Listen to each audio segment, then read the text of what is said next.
I thought Frank had previous remote collar work for his reactivity stuff. Well, so yes and no. So the e-collar, he only uses in the home. So like we use that. So let me start. So he has had 2 trainings. Sure.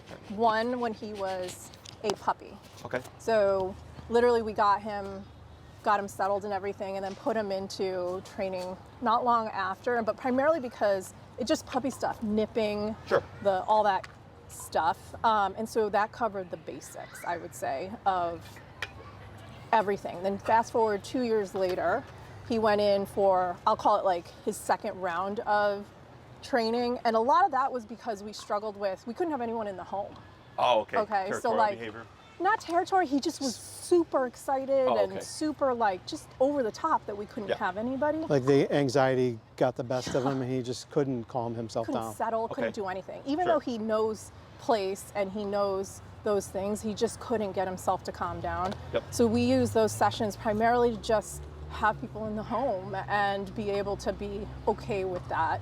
And then, and which he's now amazing. Like we don't have any challenges, but that e-collar is used in the context of we have people in the home, like cleaners, guests. The e-collar goes on and he knows like I'm gonna settle. He's allowed to greet, but then he typically just leaves us alone. He finds his own space at that point and just leaves. Sounds good. So the e-collar itself, we've only used in that context, plus at night. He has this thing with the TV where he'll bark when he sees a dog on there. Oh, sure. So when he gets over the top, the collar goes on, and then typically he'll chill out. He takes it out on this stuffed animal that he has, so when he sees a dog, he uses that instead of barking, he'll redirect, which is fine. It's funny to watch him actually to do that. Then is he shaking? Yeah, he just takes it and he shakes it around, and then he pretty much calms down and he leaves it alone till the next dog appears. But then the only other context for the e-collar is in the vet. So like normally we'll get to the vet, then the e-collar goes on when we're in the room, just so he's reminded, and in case we need it, he's just respectful of the vet, basically. I see. Beyond that, he hasn't used the e-collar. He's on that prong, which honestly, like probably one of my biggest regrets is so he got the prong when he was in the first training session as a puppy. One of my biggest regrets, beyond putting him in a dog park, which now I know what the heck, it was probably the worst decision I could have ever done for him. The prong collar, they had put him on it and everything, but we never learned how to use it. And so he... Oh, really? So they just gave it to you, but then it like kind of Yeah, advised? the transition just was crappy. Okay. And we just never learned how to use it. So he knows enough, because I've tried to take him off of that prong collar, put it back on just the buckle, and there's a different dog when you're out walking around. He still pulls with the prong collar on, but I just don't know how to use it properly. So it's frustrating, because I've seen dogs who clearly can use it and they are very good on it, and it is what it is at this point. So I mean because that is one of my questions for you, is like when you're presented with a dog, I'll just say that has bad habits, because I'll own it. I didn't know how to use it with him, right? That's very common. Is it? Yes. So I get a lot of clients who show up with the prong collar. They'll say, oh, my previous trainer gave it to me. And I'll tell them, and they'll say like, I don't like it or whatever. And I'll ask them like, do you know why it looks the way it looks? Because you usually see it and it looks menacing, right? Yeah. And they go, no. They're like, my trainer just gave it to me, and like we didn't really like it because the way it looks, but here we are. And I'm like, it's meant to mimic a dog bite. Okay. Those are meant to be teeth. Okay. So prong collar is a great tool because for the dog, intuitively, it's more natural, it's more instinctual. It feels like teeth, right? But if you're not taught how to use it, because it's a training tool, right? If you don't know how to use your tools, you're not gonna, you know, if I don't know how to use, like I can't build a house and I have a saw, I have a hammer, I have plenty of nails and all that stuff, wood, but I don't know how to build a house. I have the tools though, right? Same thing for the dog training world. It's very, very common. Same thing goes with e-collar. I've had clients, they pick up their dog from a 2-week board and train with remote collar, and they get maybe a 30-minute session that barely covers anything, and then they get their dog back, and then they don't know what to do, right? It's unfortunately been like this for years. Anybody can just, like, especially with social media, I mean, technically I did it. You could just say you're a dog trainer Yeah. and then just train dogs and not know a thing that you're talking about, unfortunately. When I did it in the very beginning, I actually volunteered at a humane society for 5 days a week for 4 to 6 hours a day. I lied to them and told them I was a dog trainer because I wanted access to all the dogs. And they're like, yeah, sure, you're going to walk the dogs, like here, you know? And I was a big fan of Cesar Milan at the time, so I would watch him and I would go and turn around and I would practice at the Humane Society. And I'd go back, turn around and watch some more, and I just kept doing that. So I did it, but I wasn't charging for it, I was volunteering. Yeah. And then when I first started, when I did start charging, which I was $25 at the time, okay? If I didn't get a result that I was happy with, myself or the client was happy with, I didn't charge them. I would tell them, I'm not happy with this today, I'm not gonna charge you, but I'll see you next week, right? So they're like, oh great, like this guy, he's getting his chops down, but I don't have to worry about financial investment. And then I got to a point where it's like, yeah, I can charge you X amount of money and I'll get it done. Does that make sense? Yeah, that makes sense. But unfortunately, with social media and stuff, anybody can just like go on Google, read some things, very simple things. There's a guy that's very famous right now who I won't mention, and I watched one of his videos, and within 5 seconds I go, you don't know what you're doing. But he's got millions of people following him. Yeah. You know, it's just crazy. Yeah. So it is what it is, unfortunately. Both tools are great tools. I agree. So just to say it, we are in full agreement. Like the tools are great. And honestly, it wasn't until our second dog trainer, which we would have used again, but it's just too far. And Frank loved that interaction. And I saw a different dog in just a week.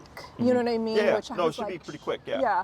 When And- used correctly, it should be. Yeah, and so I straightforward. believe, I mean, like, I was a little bit hesitant because I'll be honest with you, my prior dogs were great dogs. I don't know, just naturally were really great dogs, easy to walk for the most part. You know what I mean? Like, they just didn't need much. And you did the basic things yourself at home, it was fine. And so, but Frank is a different dog, That's and correct. it's like now, we're a little outmatched, but we're committed to doing this and figuring it out. So this, after a week, and seeing like an actual tool, but you know, he was very clear with us, like this takes time, like with a dog now like this, like it takes time, and you gotta, these are realistic expectations to kind of get you there. And we saw all those results, but now I feel like we're ready to, we want to figure out this walk. Yeah, I mean, we have very that's basic the big thing asks. for us is the walk. Yeah. Like we come here and we see other dogs walking, and we're always commenting like, look how nicely that dog walks. Yeah. Like no tension on the leash. Yeah. And that's really what we're looking for.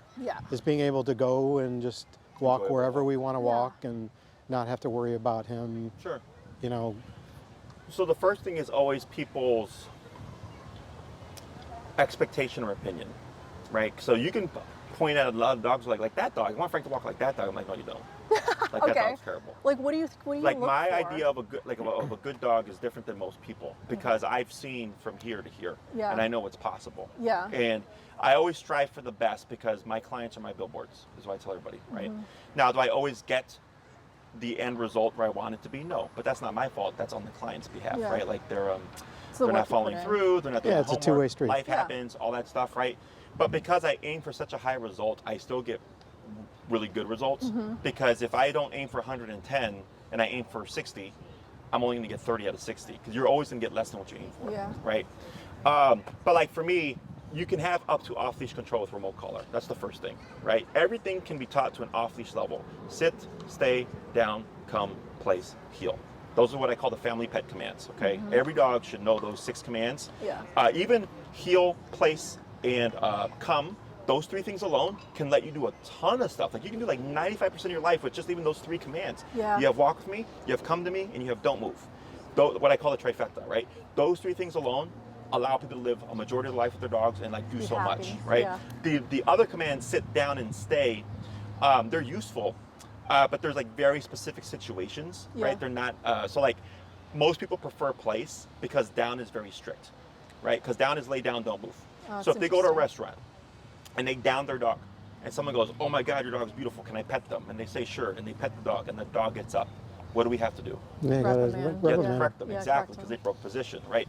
But people don't want to do that because Yeah. you got the oddness of like this person is petting your dog and they're like, what are you doing to your dog, right? Especially if it's Right. remote collar. Or if you're doing prong collar, you got to do Yeah. prong correction, right? Right, So now you got judgment. Yeah. With place command, they'll bring a towel, they'll keep it in their car, very easy to clean, very easy to wash, takes minimal space in the car. They'll roll it out, they'll place their dog, Because place is go to the object, sit, stand, lay Do down, whatever you chew on want. a bone, chill out, whatever, sploot, I don't care. Just don't step off. Yeah. So if Frank is laying down and someone went to pet him and he stood up to be pet, but he's within the boundary, it's completely Leave him fine, be. right? So people prefer to use that because it's less to think about. They don't have to be worried about being so strict on the dog that they have to be like, no, you can't break that, period, right? So most people tend to favor that command. So I've learned That's really just to interesting. focus on heel, recall, and place. And I'll get clients that do want the excess commands, right? But for the most part, I would say those 3 commands alone, that's like 80% of our clientele. We would be happy with that. I will say, like, we take him, I mean, the neighborhood, so we'll take him to a restaurant and he has a little Little Matt. yeah, and he'll stay there. Like, he's good with that, but it's a nightmare. Not a nightmare, but Well, depending on the kind of day, is. it can be really challenging to get him to the restaurant because that walk, Oh, sure, yeah, on the way there, right? yeah, The it's journey. just, the journey is, Yeah, sometimes like we sit it's- down at to eat or whatever, and we're both like, we're exhausted. I mean, just the whole walk there. Yeah. So. Sure. But in the restaurant, like, he will stay on that mat. He has, and I think it's because you guys gave him this, which is he can watch other dogs. He's good. Now, a dog lunges at him, it's a different Yeah, story. that's normal. But a dog can walk past him in close proximity and he doesn't even really care. Yeah, yeah. So, it's only if they, yeah. that makes sense to me. Okay. And that can be addressed, so you know. Okay. Like if another dog lunges at him, he can learn to have Oh, really? self-restraint. Yeah. Okay. Okay, but it's understandable why he's doing it. Yeah. Right.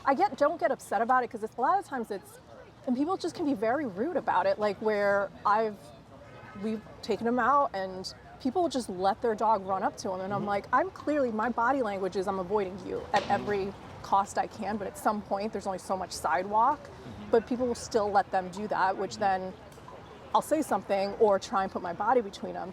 But Frank, as long as the dog isn't lunging or isn't in his space, like unwanted, he's good, which is why I'm like, I think can get him there to take him places and walk.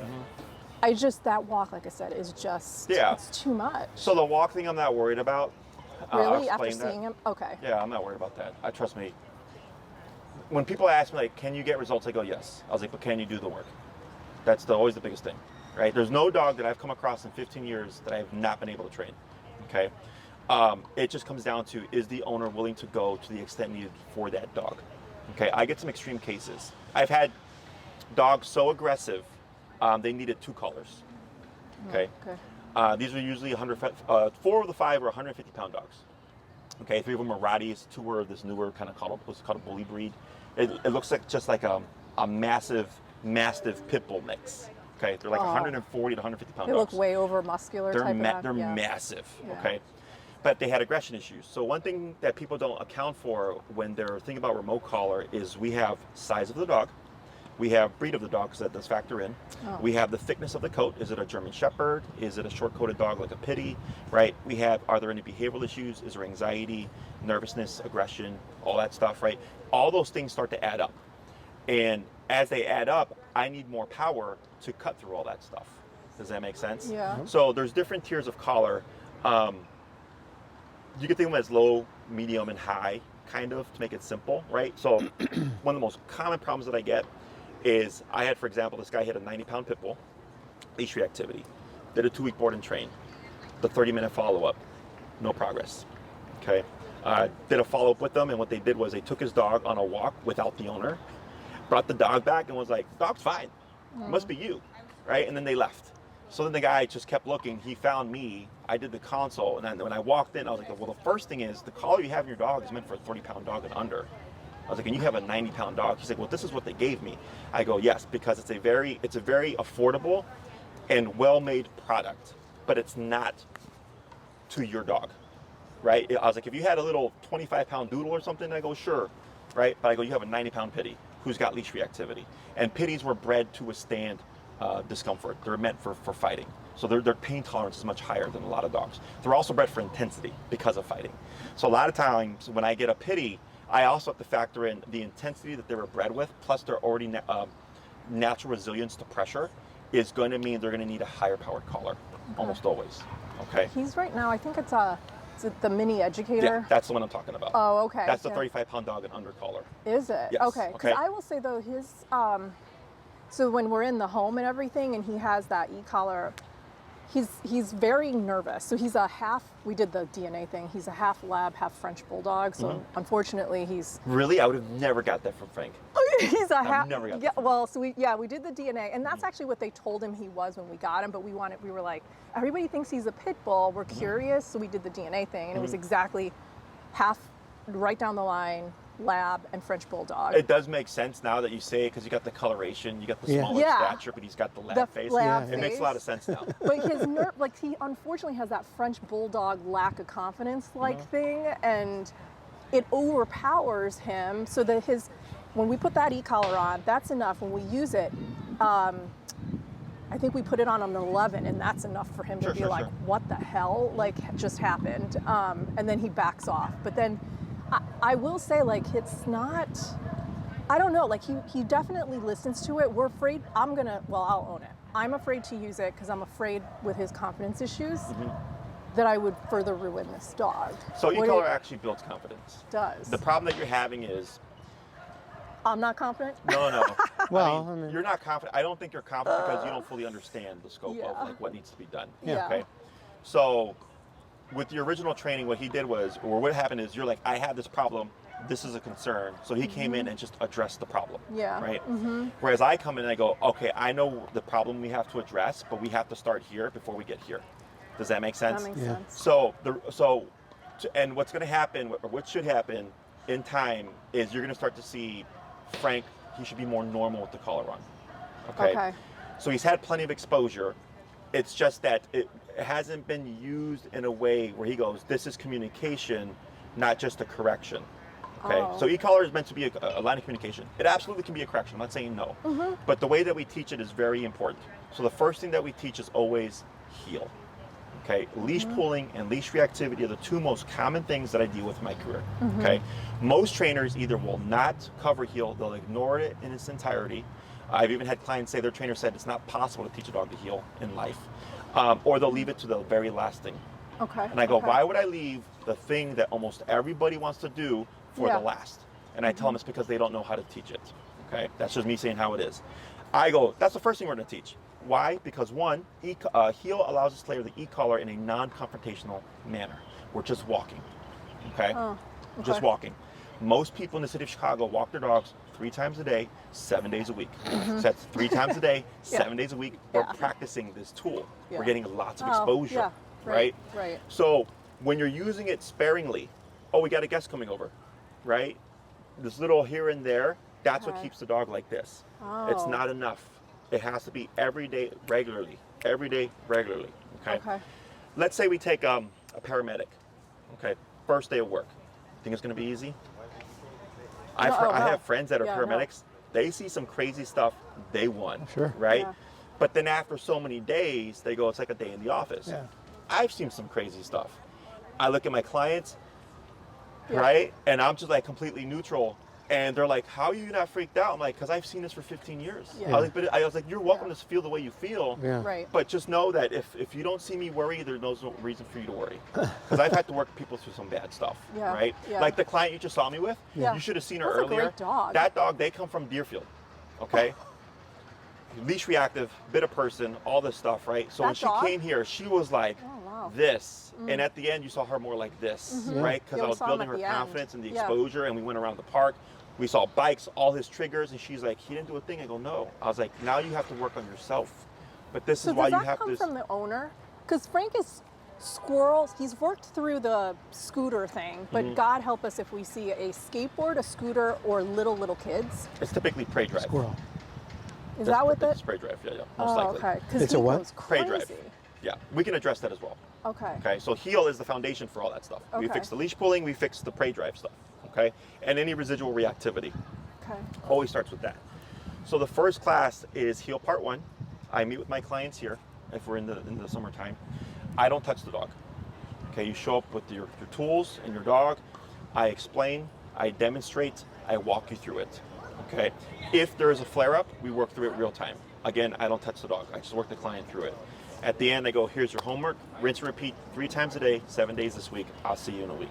Okay? They'll come back. They'll give me feedback. Oh my God, Jesse, 80% improvement, 20% improvement, 0% improvement. That feedback tells me what I need to work on next, okay? So then we have heal part 2. We adjust some things, we make some tweaks. If needed, we might do reactivity or whatever, right? And then I'll go rinse and repeat for a week, okay? Come back class 3. Most of the time, if not by class 2, by class 3, like, we're getting it done. It's very rare that I get a dog that takes more than 3 classes to really address reactivity, okay? Reactivity is a spectrum. Typically, reactivity towards humans is almost always the first thing that goes away first. So like the kids, okay? Okay. Then it's calm dogs, old dogs, like just walking by like that, just minding their business, right? Then it's excited dogs, puppy energy. That tends to be middle. Then we have other reactive dogs, right? That's more towards the end of the spectrum. And then we have, you know, you're in the hallway, elevator doors open, dog, right? That's the very end, the surprise run-ins. Okay. Those take the longest to address because you can't plan for them. You turn Makes the corner, sense. dog, reactivity, Yeah, right? that makes sense. So we get to a point where I'll tell the owner, okay, this is what we're gonna do, and we're gonna just knock it out over the course of time. But I can't give you a timeline, because if you don't see dogs around the corner for like 6 months, you're working don't on have nothing that- for 6 months. Yeah. Okay. So then every now and then, if I get a super difficult case, if I have to do reactivity, like a focus class on reactivity for the 3rd class, I'll tell them, take this, rinse and repeat for 2 weeks. Email me if you don't see progress. Okay. So I did this with a client last week. Our first class was at my facility. I just posted a video on YouTube. It's a German Shepherd named Axel. We had our 2nd class here. And they're like, oh, Jesse, it was a rough week. The dog was still reactive, right? And I was like, no problem. We're going to work through it, right? Made some adjustments, made some tweaks. And I said, because they have a shorter program and they're more anxious, kind of softer energy. So I was like, you know what? I'm going to call it here. I'm going to say, if you don't see progress in 3 days, push your next class out 2 weeks, right? So then I saw him accept his invite for today. And then I emailed him right away just to confirm, because people forget. He's like, Jesse, it's been great. Like, he's like, we've had some moments. He's like, but we're so much more confident. We have so much more control. We're ready for the next class. I'm like, great, right? So I really play it by ear. But so reactivity, there's no reason to have class over class over class. When really, once you understand how it works, I just go rinse and repeat. Give me feedback. I'll email you some things to change. And eventually, we're going to knock it out. And then we have the 4th class, and then we work on recall or whatever it is the owner wants to work on. Does that make sense? That makes sense. Because behavior takes time. So like, for that client here, they're doing 9. Today was their 6th class. This was the first one at the park. They're going to now start pushing towards off-leash control. So probably once we have, probably next class, I'm going to tell them, for your 8th class, don't come back for a month or 2. Because you're going to need to practice this stuff in order to get off leash. It's not always week by week. Sometimes you need space. With behavior, the owner needs to see success after success after success before they go, I'm happy, right? Or they feel confident enough. Like that client, this was her first day. I got her feeling good by the end, but she's still got to build that confidence over the course of time. Yeah. Does that make sense? That makes Yep. sense. So I know if it's just obedient stuff, sit, stay, you know, heal, whatever recall, I know what I can get done in a period of time. But anytime there's behavioral stuff or there's owner stuff that I got to work on, that's where I have to start doing it, playing it by ear. Because Okay. then if I do week by week, I know I'm going to hit a point where we're like at the end and we've made just a little bit of progress. And then the owner's like, I'm not happy with this because I didn't get as much as I wanted to get done. Yeah. Does that make sense? Yeah, that makes Yep. sense. Yeah. I So think for Frank, like his reactivity is because we live in a high rise, so the elevator that was actually part of the whole having people in the condo, just getting elevator manners, which he's got great elevator manners now. He goes immediately into a middle if there's somebody in the Oh, yeah, I've elevator seen with him. us. Oh, that's from the elevator training, Sure. just so that he can be polite, right? Sure. Because some people don't like dogs. Sure. But if we're waiting and there's this dog, and for some reason our schedules match up a lot, is that dog will lunge. As soon as that door opens, it doesn't matter who's there, dog, no dog, and it will get Frank. Immediately I know it's going to be bad when we get outside because he just can't recover from that. de-escalate. Yeah, Yeah. like, Right. so I don't know, because he doesn't react. So when the dog lunges, and then we obviously take another elevator, but when the dog lunges, he's actually okay until the moment we get outside. Yeah. Then he's just all over the board. He's overwhelmed. Is that still reactivity though? Yeah. Oh, it is. Reactivity Okay. is like an umbrella term. So like, let's say, have you ever seen a puppy lunging and barking, but they want to play? Yeah. That's reactivity. Oh. It's still categorized as reactivity, Okay. but people tend to think reactivity is aggression. Yeah, And that's I go, what no, I reactivity is a behavior. It's lunging and barking. Whether the dog is frustrated because it can't play, whether it can't get to what it wants to get to, whether it's saying, hey, get away from me, or it's like, Okay. I'll attack you. Like, it's all reactivity. Okay. Yeah.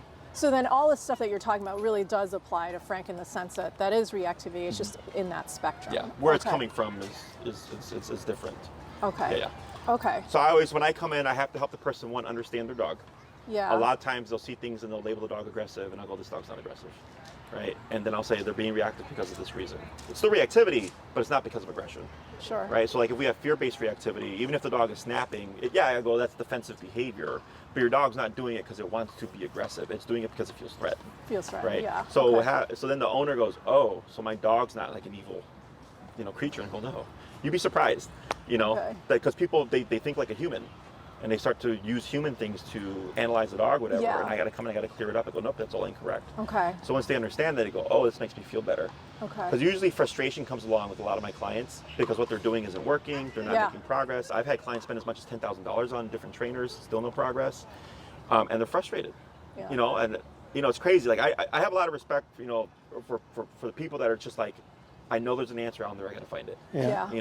Some of them find me, and then think I'm the one that's wrong. It's like, but yeah, like, I can see them. I'm like, wow, like you really love this dog because you're clearly committed. Like you spent so much money, so much time, years. Yeah. We had clients that come all over from the suburbs, Indiana, Wisconsin, the borders and stuff, because they're like, you're the only person I can trust with this dog or whatever, because you know what you're talking about. You understand my dog. I go, yeah. I was like, it's if there were more of me, I probably wouldn't be as successful as I am today. Yeah. So.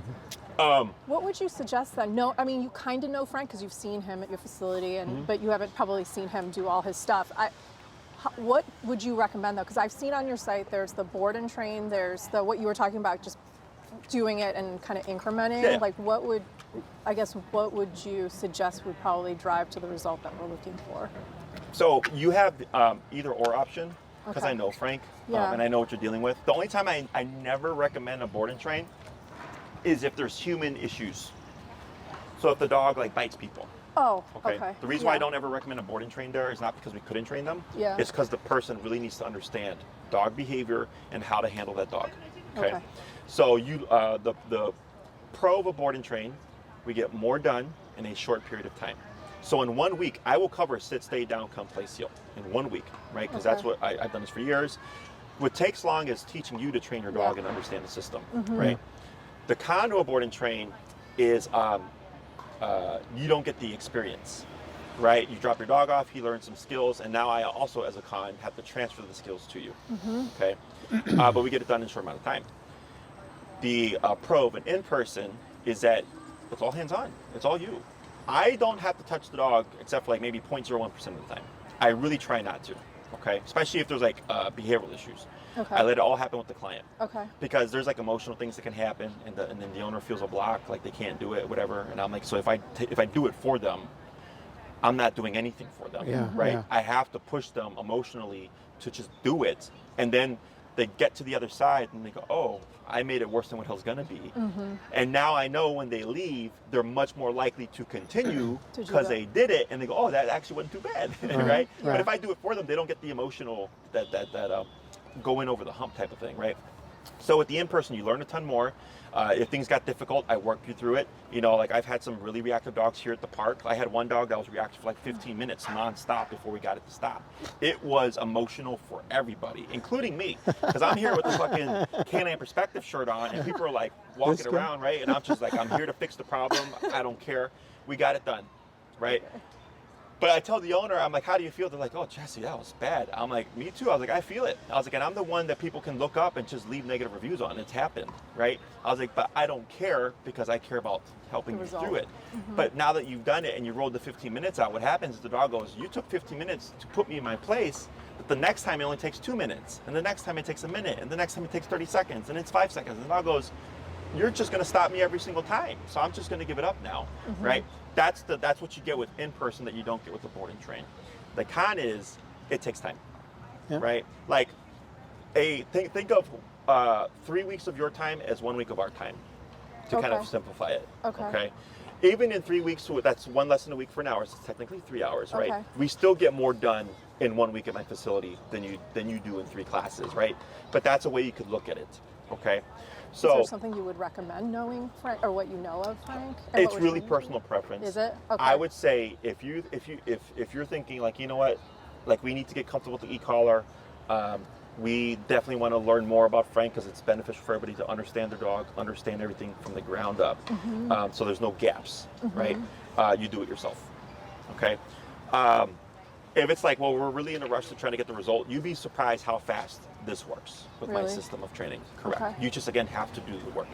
So like I had a client, preferred to have a golden doodle, barks all day. Oh. They want to get rid of the dog. Okay, they're like, Jesse, we've had it up to here. He barks incessantly, inside and outside. It's just nonstop.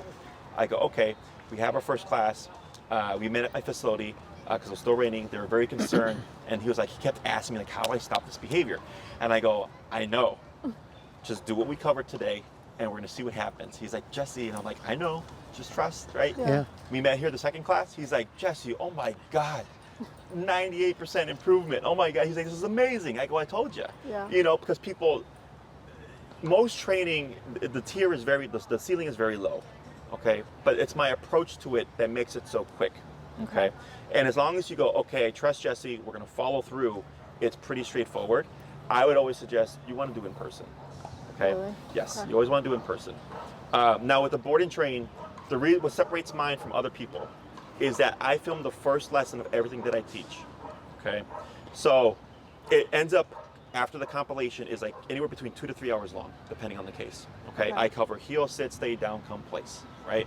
I explain everything very thoroughly, real time, as it's happening. I send you the video. So you see the process. You go, this is how Frank learned how to heel.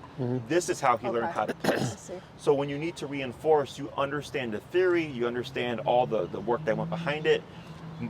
Almost, I think nobody does that. They might do a simple video to explain this is what your dog knows, but they don't show how did your dog go from point How A did you get him there, yeah. to point B. And that's where all the information is. So that's what you learn in training in person. You learn point A to point B, right? Because that's Okay. what makes me good. Is I already know all the in between. So sometimes I come in with dogs, I have a little bit of training, zero training, a lot of training, all these behaviors I've been working on with all these approaches, and I go, okay, this is where I jump in. Because I know where I need to be, okay? So with the follow-ups for the boarding trains as well, depending on how long the program is, you do get in-person classes to help close the gap, Okay. Yep. right? Yeah. So there's gonna Saw be things that. you're gonna watch the video, and then you turn around, you do it completely wrong. It happens, right? So then you go, hey, Jesse, it's not clicking for whatever reason, or there's this one thing that's not clicking. We would show up here if it's nice. I go, show me what you're doing. And then you do what you're doing and go, that's what's incorrect. You misunderstood this, or you mistranslated it and you're doing it incorrectly. Okay. This is the correct way, Okay. right? Okay. But again, even if it's a 1 week boarding train, I think you get the 2 to 3 hour video, and I think it's 1 hour of follow-up, maybe 2, it's on the website. Okay. Is you could do a 1 week and then I show up, I go, oh yeah, I fixed this, and you turn around, but then there's still problems. Yeah. Can you still buy? Then you Like can you can add on more. Oh, okay. Yes, you I can was always gonna add on say. more. It's just that with the in-person, we really shouldn't have that problem because again, You're there doing everything. already. Yeah. So see. completely up to you. Frank can do either one because it's like dog stuff, whatever, reactivity stuff. I'm not worried about it. If there was Okay. human stuff, then I would really kind of egg you on to do Okay. in person. Yeah. So you have Okay. those options. In terms of like length of time for Frank, I would say in person you're probably looking at a 6-week program. 6. Okay? Okay. 1 hour a week for 1 day a week, whatever. 2 on heel, that has to happen. Okay. The third class would be reactivity if we need to. Okay. Okay. Then we'd probably take a gap, make sure we work it out. We feel good. Okay, class 4. Okay. Class 4 could be recall. If you're not too confident on his recall, that gives you off-leash level control. Yep. Recall is easy to teach. It just takes time to get to an off-leash level. To give you an idea, I had a client who I trained her first dog. Then she came back. I trained her second dog. She said her first dog took her 6 months before she felt the dog was off-leash reliable. Okay, because you got to go to the park. You got to hope it's a nice day. You got to have your long leash. You got to hope that the space at the park. You got to hope that Frank even leaves your side. Right? There's all these variables that go into recall training that it makes sense. Like I've had clients go, I'm going to practice every day, and they come back. I practice one time for 15 minutes. And I go, yeah. It happens. Yeah, Okay, yeah. life happens. Yeah. So I go, that's a really realistic expectation. I go 6 months. Okay? Okay. And it's just rinse and repeat. You don't need me for the process because people always ask, how do I know when I'm ready? I go, you'll know. It's intuitive because you do all the work. You know all the instances. I've had clients come across coyote here in the area, especially on the lakefront. There's coyote. I've had clients be here with their dogs. Some kid randomly blows up a firework and their dog takes off on them. Right? Oh. Like these really crazy situations. and they just get it done and they return their dog, right? That's a skill for one. It's not just training, but it's a skill for the owner, and it's all intuitive. You just know, like, my dog's been great for 3 to 4 months, and there's not been an instance he hasn't recalled. He responds like this, blah blah blah blah, and you just take the leash off, and you feel good. Okay. Yeah, he's on a long line. We take, like, Sundays, we always take him to the park, out in the burbs, because this is too much for him. But he's on the long line, like, unfortunately. But we just. No, I mean, there's nothing wrong with it. Like, I see people, when I see a person with their dog on a long line, I go, "You're a responsible person." Yeah. To be honest, because everybody, you know how many times? So being here for 8 to 10 hours a day, you see a lot of stuff. I bet. Sure. Okay. Yeah. We had it was a corgi, ran out the group, ran through this trail into 6 Corners right there. Owner came 3 to 5 minutes later. What was it? The dog had a weird name, just like shouting the dog's name. And I turned, I'm like, was it the corgi? They go, yeah. I'm like, you're 3 to 5 minutes late. That dog was into the 6 Corners. And they're like, what? I go, yeah. And then they just started running because I was working with my client. You know, like, I couldn't go chase the dog or whatever. Don't know what happened. There was another guy, his Shih Tzu. I got this, I put it on Instagram. His dog shot across the park, ran across the street in traffic. Nothing happened. Guy is booking it, right? 5, 10 minutes later, you see him walking back with this Shih Tzu on the leash, just like there. And I'm just like, if your dog ain't trained, don't have him off the leash. Well, and he's No not way. like which is why he's got a really long line. But he loves to play ball. But if there are people or other dogs, it's a no-go. Just we can't. So. Yeah. And that's completely up to you. Like, Yeah. I can take my dogs off leash anywhere. Yeah, I would love because of this. the level of I'm training. watching these dogs, and You I'm know. like, I would love for Frank to be able to do this. Yeah. It's just, but it's not a must-have. Like, if we Cherry could on just, top. yeah, it would be cherry on the top. I mean, if we could just walk and enjoy the lakefront and do all the things. He loves it when we go to the restaurant, right? And he just gets to sit there, and he's not doing anything, but he gets to sit there. I would love to just be able to close that gap and let's get him there. And I know that there are things that we do, like the car ride used to be. Getting to your place before was a nightmare because he would just react in the car nonstop, barking, panting, the whole 9 yards. And I didn't realize that a lot of that was nervousness. We actually went and bought a new vehicle, put a crate in there, and he's amazing. Oh, wow. Yeah, yeah. He Nice. is amazing. And it's night and day. Like, Beautiful. and we're happier because we can actually take him places now. And then you'll feel bad because he's sitting there and under stress the entire car Yeah, ride. and we never realized that that's what it was. And by That's just a good. I've changing never all actually that. ever thought of that because I come across that. We Okay. usually use a remote collar to address it, Oh. but I've honestly that's the first time I've ever heard that working for someone. Oh, it Yeah. worked like it was Brilliant. night and day. That's a good idea. And Like he doesn't peep, make a Yeah. sound when and he's he's in there. happy to go in the crate. Perfect. Yeah. For me, So- it's like, oh great, another tool in the toolbox. Yeah. You know. So I mean now, so that's where I'm just like I feel like we do him a lot of disservice because it's like he can't enjoy life because we just don't know how to correct it. Yeah, which is why the we're reason here. why I use remote collar is because, in all honesty, in my opinion, like it's the best training tool. Like right off the bat, you get off-leash control. Like I've had clients have the first class and their dog take off on them between the first and the second class, and they just in the moment like, ugh, Yeah. and they get their dog back, and I'm like, good job.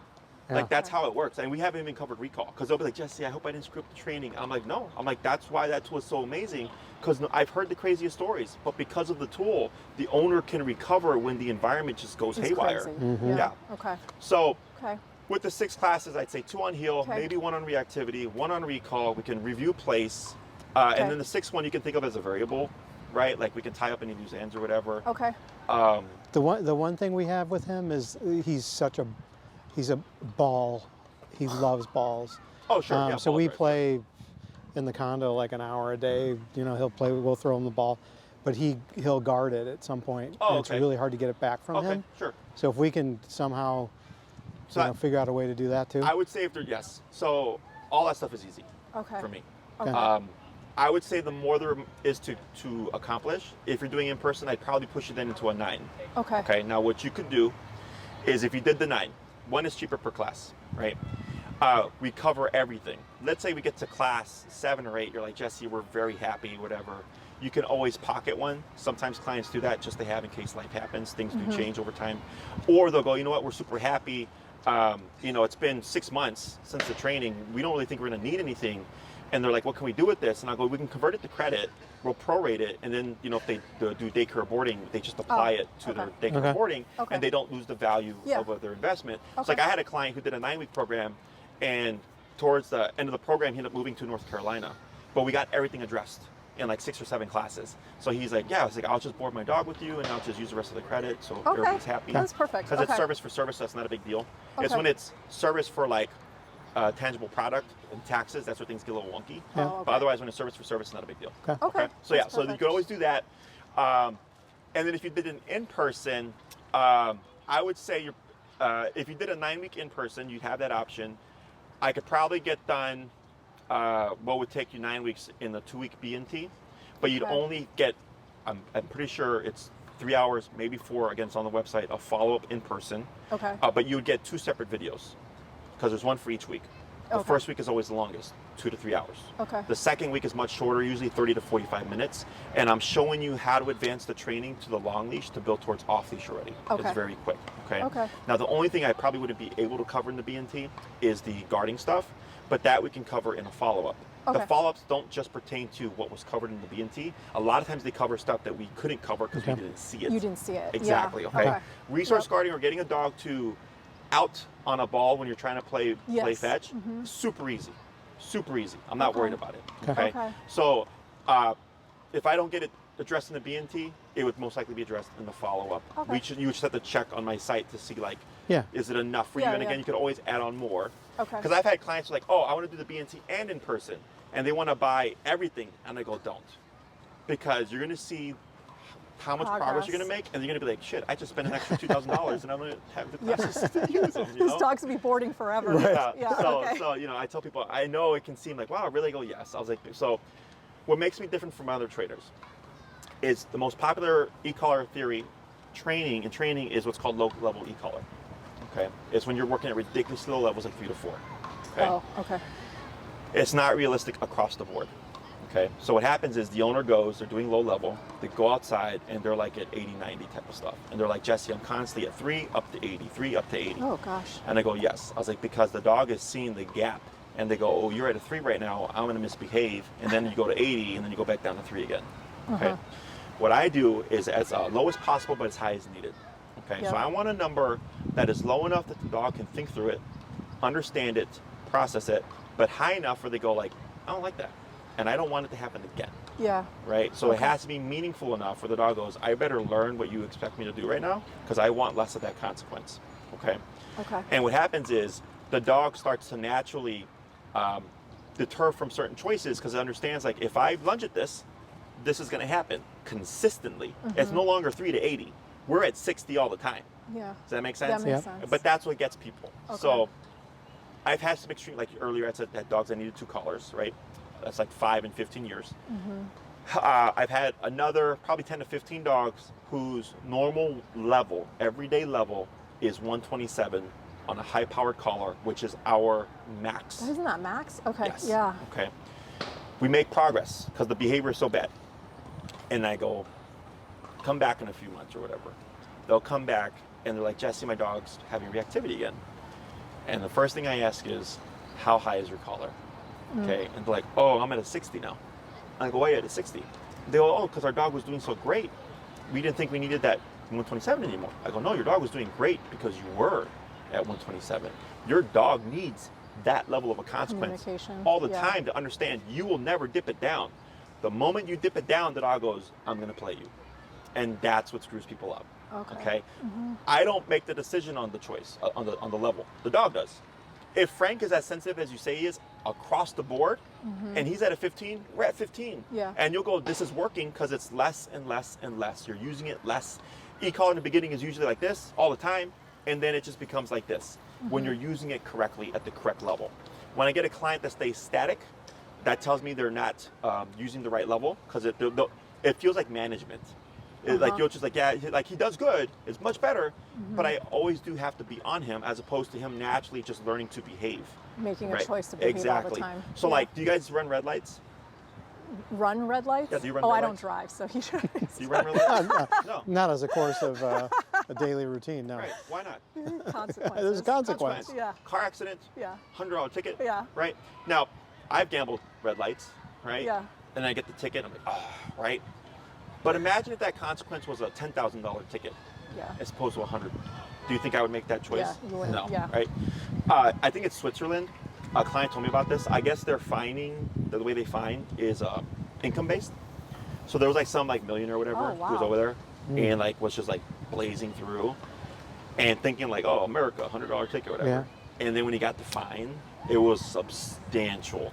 That actually makes sense because what is a $100 ticket to someone who makes? But there's yeah. more to it if you think about it, right? Because if people are gambling $100, that's still a recurring income, Yeah. Oh yeah, right? yeah. But when you Absolutely. want a nice, like, so my facility is very strict, right? It's very strict because I know my employees at some point will be soft.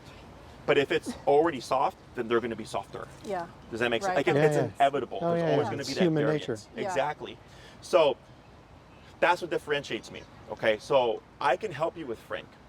I don't know what Frank's number is going to be. Yeah. I'll help you fair. figure it out. Yeah. It is very logical. It is very step by step. It'll make sense. Okay. And I have a video.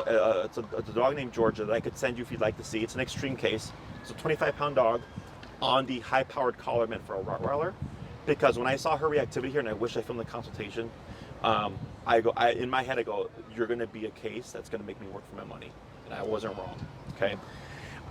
It took me about between the fourth and fifth class to finally curb the reactivity. It was a dog that was 127 for all the behavioral stuff, permanently. Wow, for a pounds? 25 pounder. Yes. Wow. So you know the saying, it's not about the dog in the fight, but the fight in the dog. Yeah.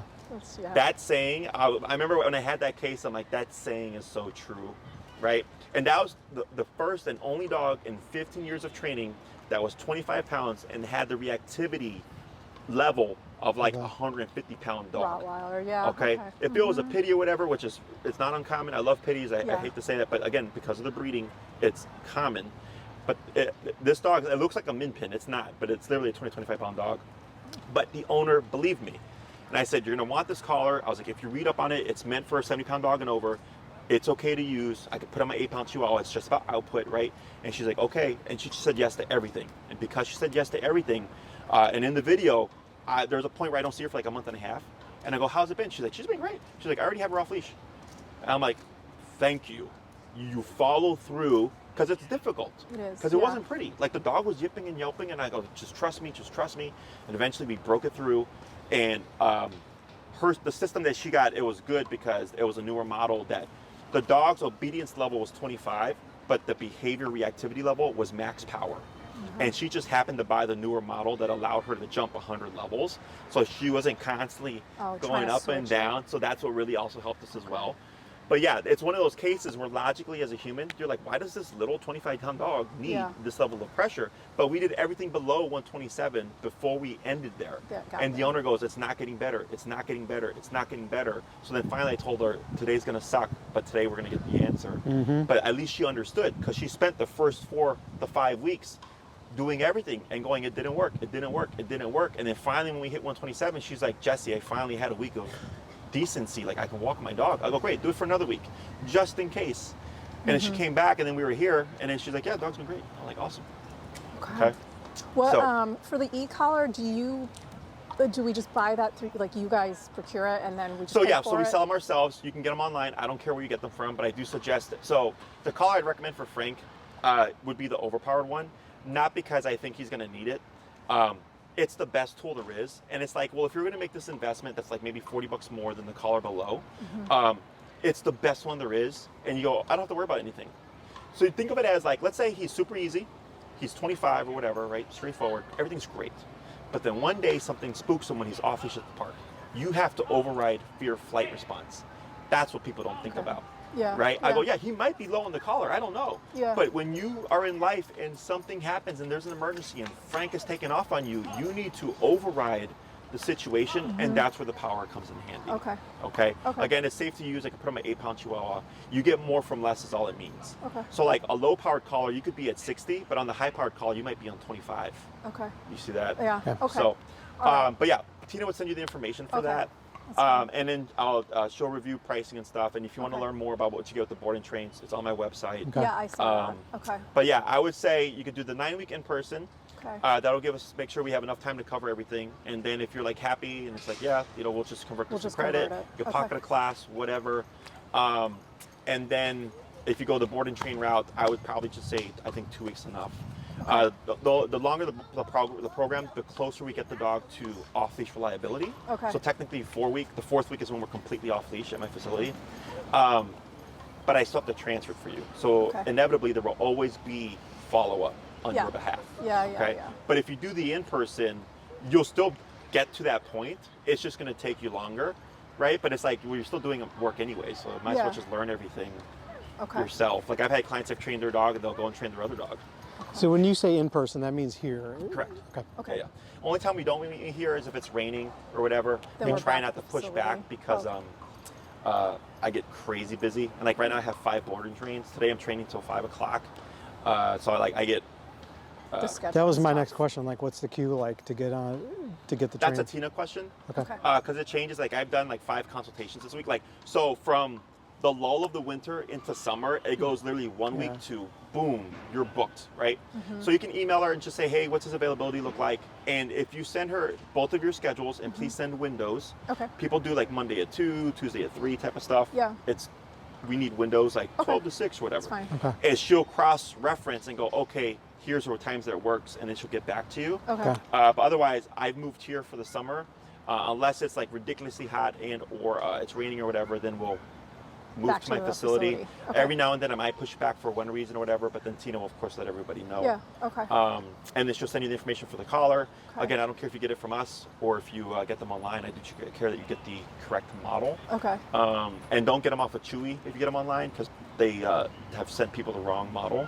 Okay. So then the people show up and they're like, that's the wrong collar. Okay. And now it's like, It's oh, probably just easier to do it through you. That's fine. And then if we did the 2 week, then does he have to be boarded for 2 weeks, or can we break you it could up? do week and week. Okay. Yeah, Okay. I just suggest at least a week.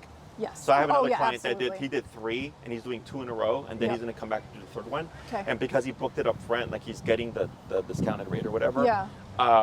And then he just let us know ahead of time. I'm only going to do 2 weeks here and then I'm going to come back in the fall or whatever to do To another week. do a follow up. Yeah. Okay. But the week he's there the whole time for a Correct. week. Okay. Yeah. Okay. Okay. Okay. I Excellent. think I don't have any more questions. I think we're good. This is Awesome. helpful though. No, you're very welcome. Thanks, if man. you have any questions that you may have forgotten to ask, Thank you you can so let us much. know and then Yeah. Tina will get back to you. Okay. Yeah. Nothing I haven't seen before. Really? Because he can be a little bit much. People always sometimes. ask, like, oh, don't you need to see the dog? Thank you. And I go, no. They really insist on seeing the dog. I'm like, I don't need to. I've done this for 15 years. I've seen it all. Status on the baby. Yeah. What is this? End of July. Oh, end of July. I thought you guys were closer to July 4th. Okay. End of July. Yeah, you never know. Yeah, I mean, he could come earlier.